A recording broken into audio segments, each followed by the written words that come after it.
Thank you, Mr. Chairman. Thank you to our witnesses for your willingness to serve our country and your family's willingness to sacrifice along with you.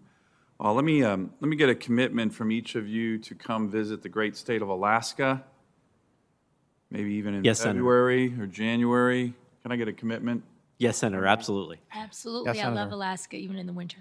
Yes, sir. I'm looking forward to coming back. Yes, Senator. Great. You know, the father of the Air Force, Billy Mitchell, called it the most strategic place in the world.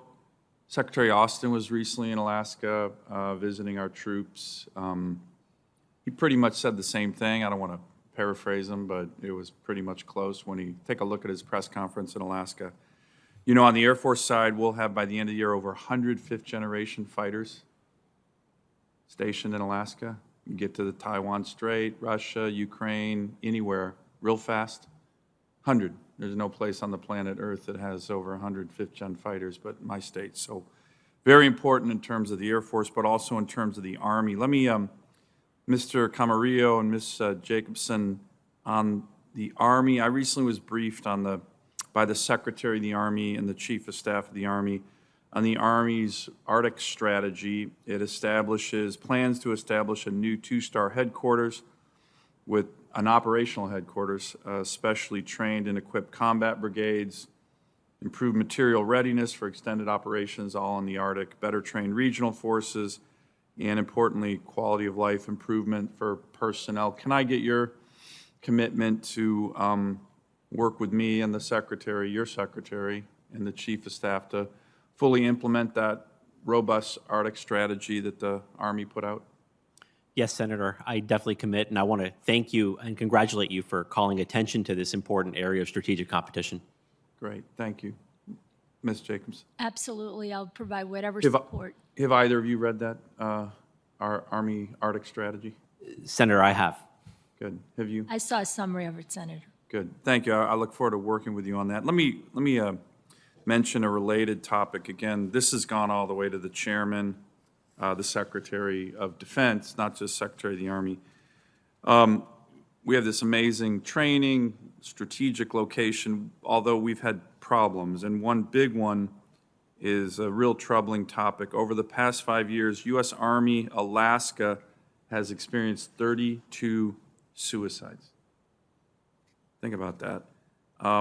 In the same period, 2016 to 2021, we lost 41 military members in Afghanistan in combat deaths due to hostile actions. So almost as many deaths by suicide just in Alaska in garrison than we had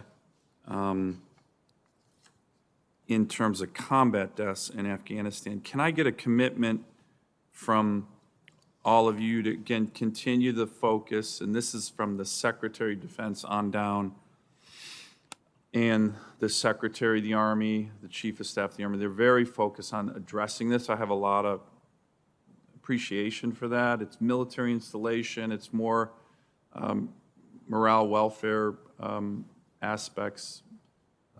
In Alaska, they have a plan, they're implementing it, but I want to get your commitment that you will strongly support your leadership in the Army and DOD on the implementation. It's literally lives are at stake. Too many good young men and women, the best, in my view, that our country has to offer, are taking their lives, a lot of them in my state, and it's very tragic.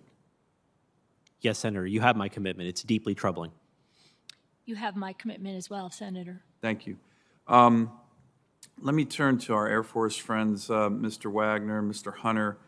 Do you have any views on the E-3 AWACS replacement? Let me give you a quick anecdote. You know, we get the strategic competition, great power competitions happening in the Arctic all the time.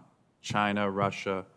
Last year, you may have read about the Russians sent 5 different sorties at the same time to Alaska. They've never done anything that aggressive.